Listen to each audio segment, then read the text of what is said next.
What would you do if the soil beneath you froze solid, the air sliced like knives, and every night pressed closer than the enemy? In World War II, winter was not a season, it was a weapon. Men collapsed without a shot fired, their strength stolen by frost before dawn ever came.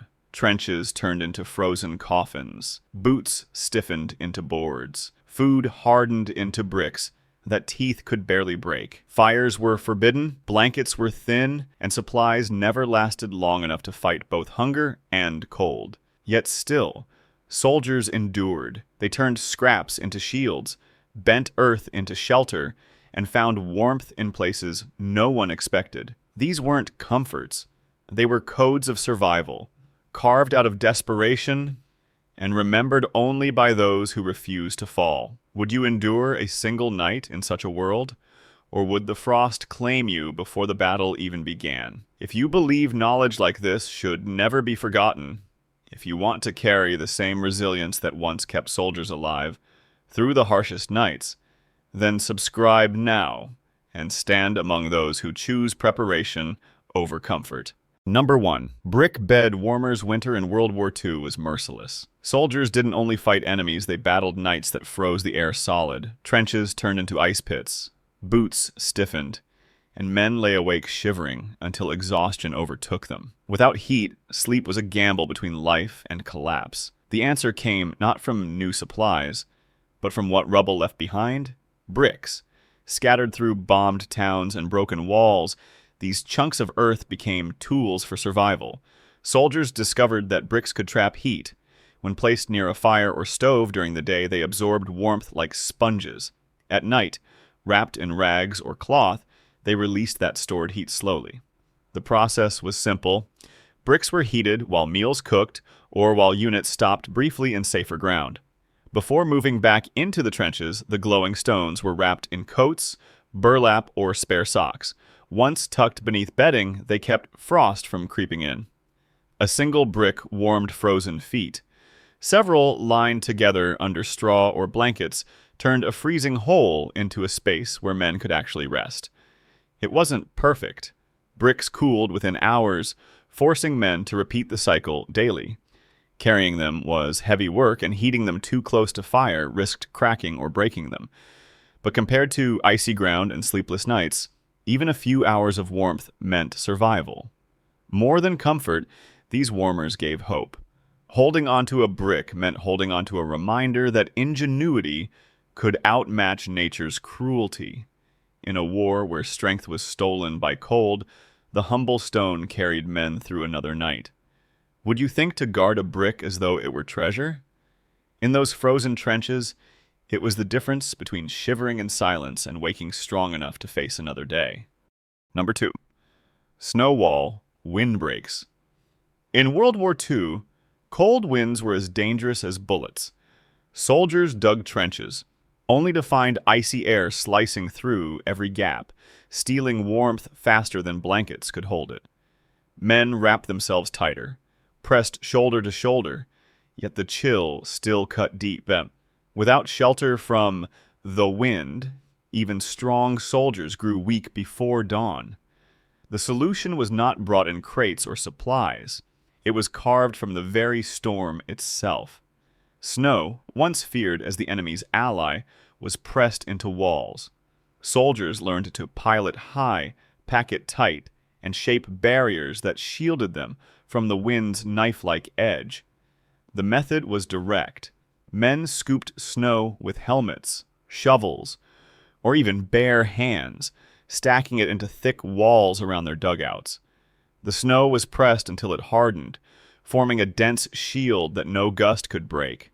When built high enough, these walls wrapped around trenches like frozen armor, dulling the sharpest winds and holding precious heat inside. It wasn't flawless. A sudden thaw turned walls into dripping slush. Artillery shattered them in seconds. Building them required energy that exhausted already weary men. Yet for those who endured the task, the reward was immediate: quieter air, warmer ground, and a chance to breathe without shaking. Inside these makeshift barricades, candles burned steadier. Fires, if allowed, smoked less. Even voices carried differently, muffled by the frozen walls, hidden from distant ears. What once was a weapon of cold became, for a moment, a shield of survival. Would you look at snow and see only danger? Or would you learn to mold it into protection? In the harshest nights of war, soldiers turned the storm itself into their ally, proving that even the coldest enemy could be forced to serve. Number 3. Paper layer, insulation. During World War II, soldiers quickly learned that cold did not always strike in storms.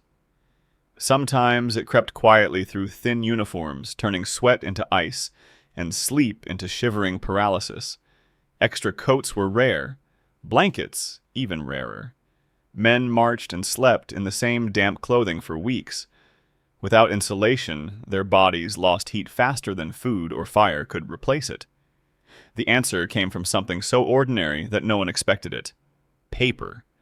Newspapers, pamphlets, even discarded letters became weapons against the cold.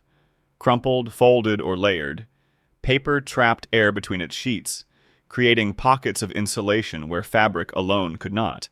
Soldiers discovered that the same pages used for news or orders could be tucked under clothing to save their lives.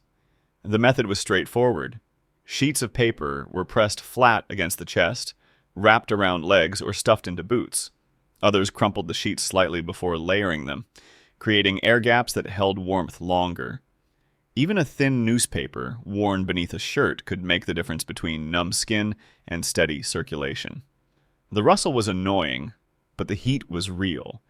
This improvised insulation had limits.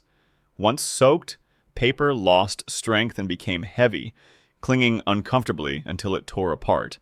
Movement wore it down, forcing men to replace or reposition the sheets daily. And while it delayed frostbite, it never truly stopped it. But in trenches, on patrols, and during freezing nights, it bought time. And time was survival. Paper insulation carried a quiet symbolism. Soldiers held newsprint close not for the words it carried, but for the warmth it gave. In a world stripped to the bone, even scraps of paper offered protection against the cold's silent advance. Would you think to shield yourself with something as fragile as paper? For soldiers in frozen fields, these thin sheets were not disposable. They were armor against the night. Number 4. Leaf-stuffed bedding. In World War II, exhaustion was constant, but rest was nearly impossible. Trenches filled with water, ground froze solid, and soldiers often lay directly on earth that stole heat faster than fire could give it back. A night spent on cold soil left men stiff, numb, and weaker by morning. Without proper bedding, sleep itself became dangerous. The solution came from nature's simplest resource: leaves. Dry foliage, collected from forests or scattered hedgerows, was gathered and packed into sacks, coats, or even underblankets. When layered thick enough, leaves created a barrier between body and ground, trapping air and keeping warmth from draining away. The method required patience. Soldiers searched for the driest leaves, brushing off damp ones that would rot or freeze. Bundles were stuffed into cloth bags, spread under sleeping areas, or even sewn into the linings of greatcoats. Crumpled leaves worked best. Their uneven edges created pockets of air that held heat longer than flat layers could.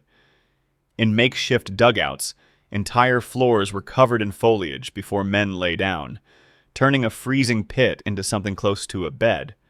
But it was never perfect. Leaves broke down quickly, needing replacement after only a few nights. Moisture ruined them instantly, and gathering enough often meant venturing into exposed areas at risk of being seen. The bedding was noisy too.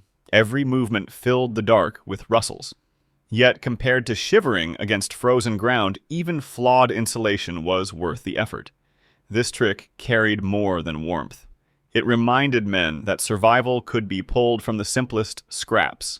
Fallen leaves, overlooked by most, became shields against cold nights that threatened to erase them.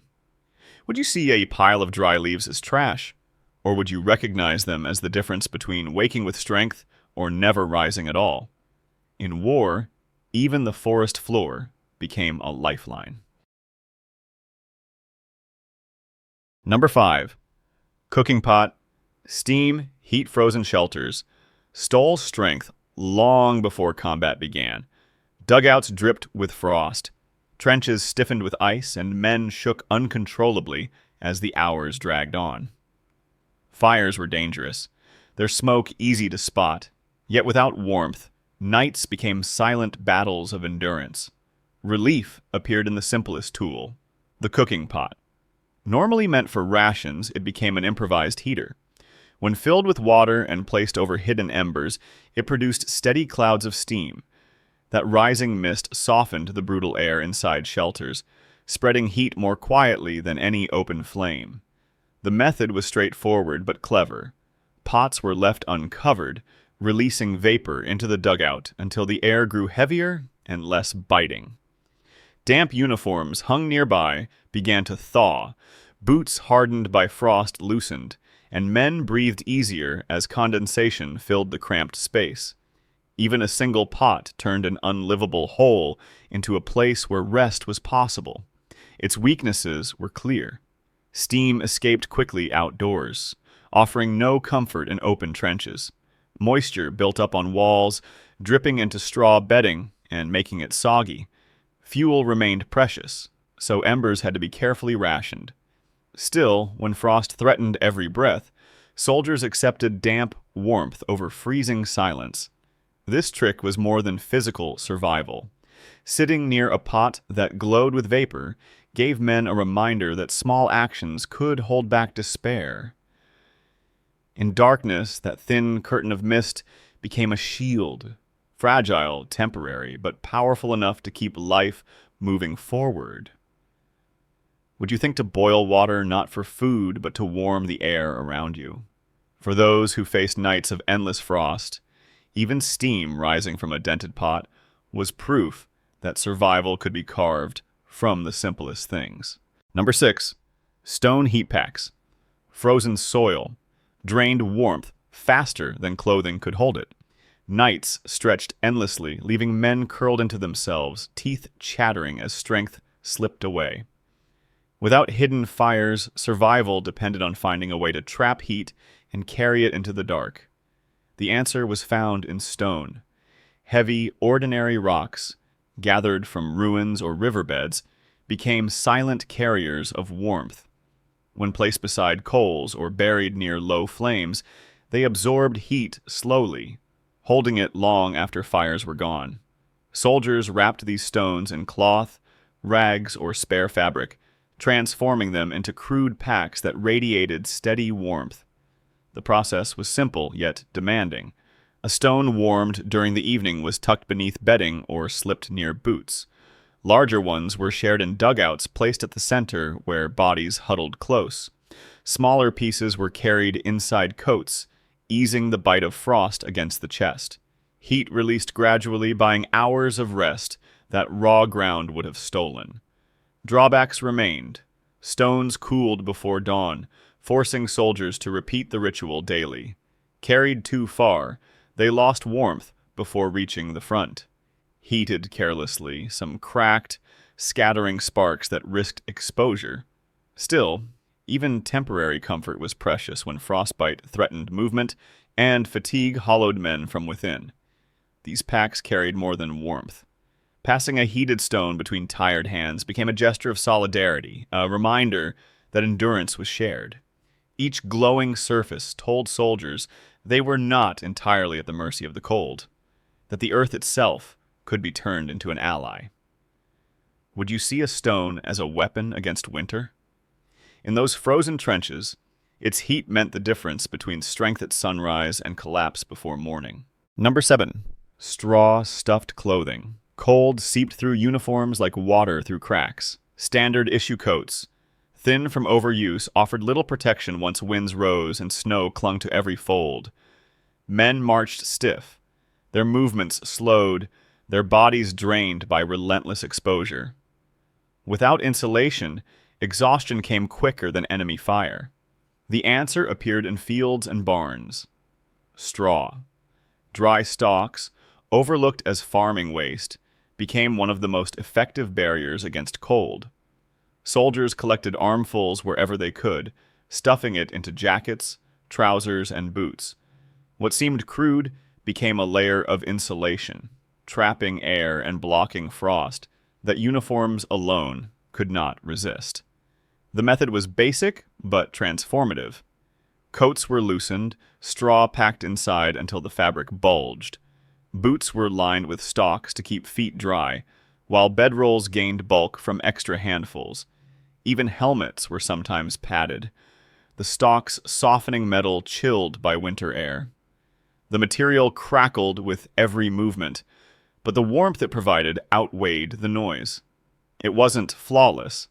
Dampness ruined the stalks, turning them into soggy clumps that sapped heat instead of holding it. Constant refilling was necessary as straw broke down quickly. The bulk made movement awkward, slowing marches and reducing comfort. Yet despite flaws, the extra insulation often meant the difference between numb exhaustion and strength to continue. This trick carried symbolism.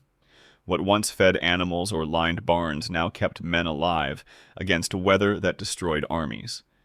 In the silence of frozen nights, soldiers slept wrapped, not in luxury but in fields harvested long before war began. Would you think to pad your clothing with dry straw if cold threatened to break you? For those men, it was not invention. It was endurance made from the simplest resource at hand. Number 8. Wool sock hand covers frozen air punished exposed skin instantly. Fingers stiffened within minutes, rifles slipped from numb hands, and frost crept in until soldiers could no longer hold a weapon. Proper gloves were scarce, often lost, torn, or never delivered. Without protection, even simple tasks became impossible. The solution was improvised from the most basic clothing: socks. Wool carried two advantages. It trapped heat even when damp, and it stretched easily to cover more than feet. Soldiers slid old socks over their hands, pulling them high up the wrist like mittens. When cut open at the tips, they allowed fingers to grip equipment while still preserving warmth. The method required little effort. Spare socks were carried close to the body, tucked under shirts to stay dry.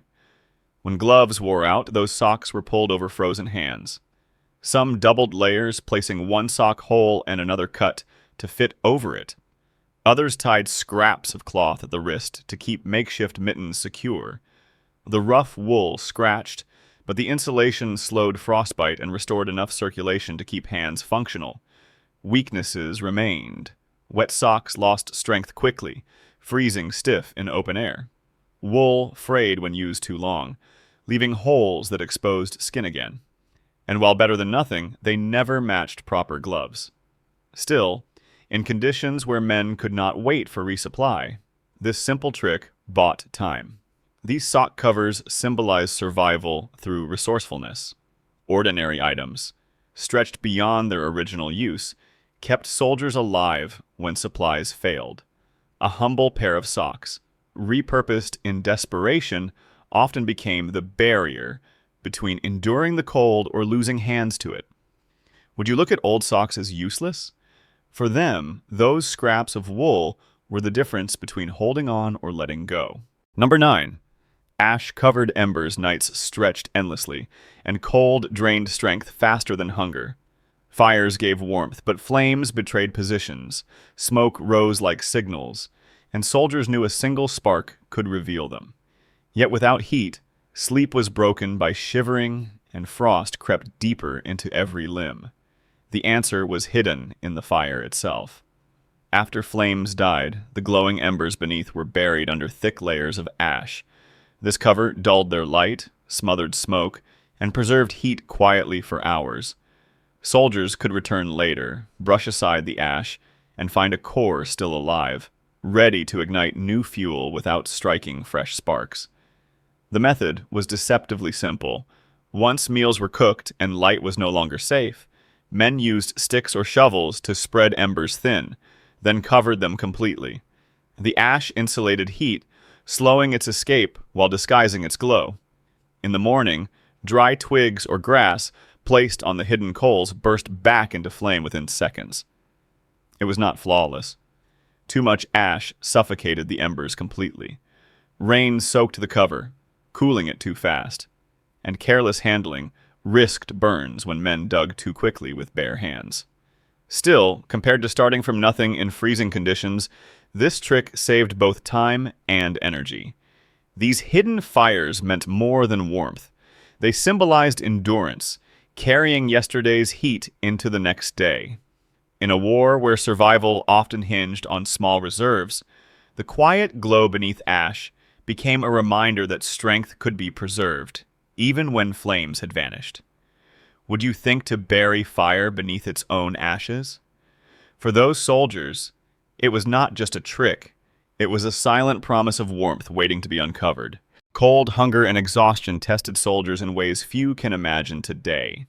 They did not have endless supplies, modern gear, or the comfort of certainty. What they had was resourcefulness, the will to turn bricks into bed warmers, ash into hidden fire, and scraps of cloth into lifelines. Every method was born from desperation, yet each one carried men through nights that should have broken them. Our world feels stable now. Heat comes with a switch, food waits on shelves, and clean water runs at the turn of a tap. But history proves these systems are fragile. When they fail, and they always do, what remains is not comfort, but knowledge. The same kind of forgotten wisdom that once kept soldiers alive when the ground froze beneath them, and the wind cut like steel. If you believe strength is built through preparation, if you want to hold on to the skills that once decided who endured and who collapsed, then don't let this knowledge vanish again. Subscribe now and carry these lessons forward, because the next winter will not care about comfort, only about who remembers how to fight it.